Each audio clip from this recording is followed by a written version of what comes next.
Well, I was basically born with a chanter in my mouth. As soon as I came out the maternity ward, there was a chanter there, but I could hear pipes getting played all the time. So, and my grandfather was a piper as well, and I had a wee bit of natural ability, I think, so that helped as well. I play for Tayside Police Pipe Band, who were traditionally a Grade 2 band.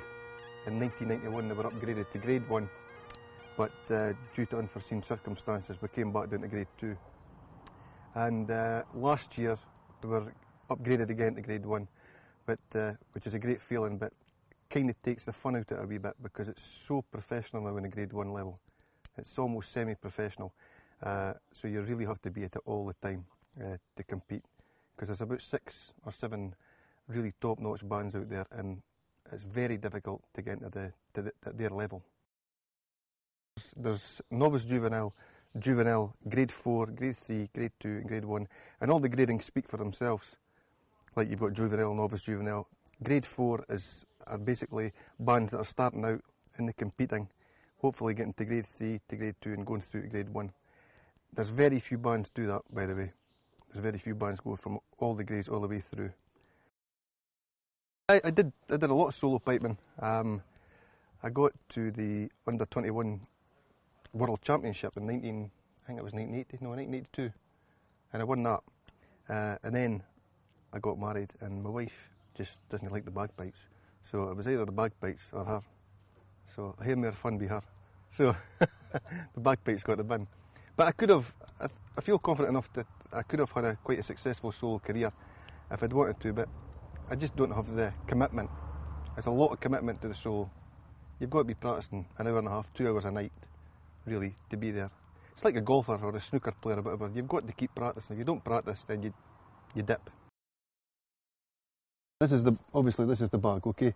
This is the reservoir air. So when the piper's blowing, when he stops blowing, he keeps the pressure on the bag, right, which enables him to keep the instrument going all the time, gives him time to take a breath, and then breathe back into the bag again. Now what you've got here is your drones. You have 2 tenor drones, okay, and 1 bass drone, right? And they harmonise with the chanter, okay? They've always got to be in harmony. They've always got to be talking to one another. If they don't, the instrument sounds terrible, okay? They must sound a continuous hum from them, okay? And this is a particularly good set of pipes, okay, and they're very good at locking in to get a sound. You can buy some cheap sets of bagpipes and you'll never get them going. This is a very good set. So these are then tuned to basically what we do is the low A on the chanter, which is roughly B flat.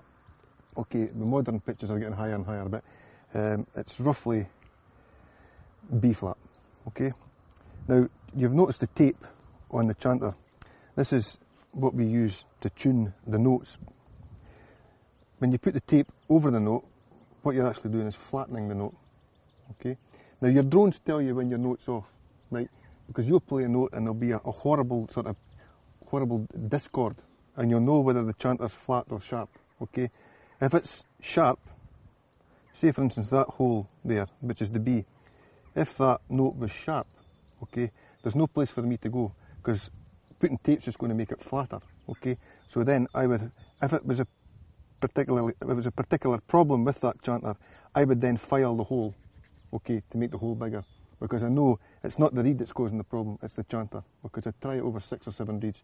I wouldn't just go and bore the hole with 1 reed playing in it. I'd play 6, 7 reeds and then say, okay, there's a particular problem with that chanter, and I'll give, what we say is we howk the hole, okay, or gouge it.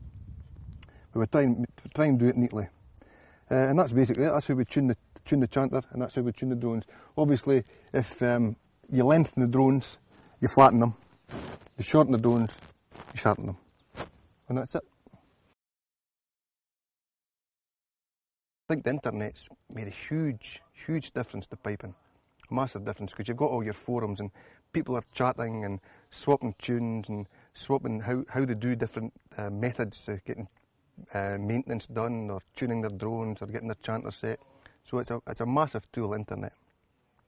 So I mean, I only know what I've checked out, but it does seem as if there's a thriving community on the internet from all over the world who are swapping this stuff across. I don't think it's ever been so popular.